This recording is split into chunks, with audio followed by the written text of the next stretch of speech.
Hi, Sifu Paul Ng. Hi, Catherine. 2024 is the year of the dragon. Could you tell us about the 2024 outlook for the people who are born in the year of the rooster in the area of health? Now, the rooster people also form a silver connection with the dragon. So that's among the best signs for this year. So because of it, the health is very safe, very good. Okay, much better than last year, which was opposite. But because it's so good, make sure you don't abuse yourself. Okay, especially the areas of drinking. So hold your limit. How about in the area of career?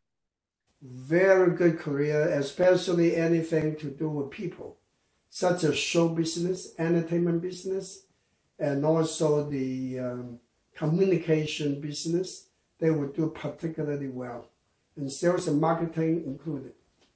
And in the area of wealth? Very good.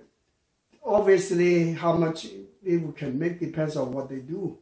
If they are in the entertainment business, marketing area, they will do marvelous this year. Congratulations. And lastly, in the area of marriage? Excellent. If they are already married, it will be more loving.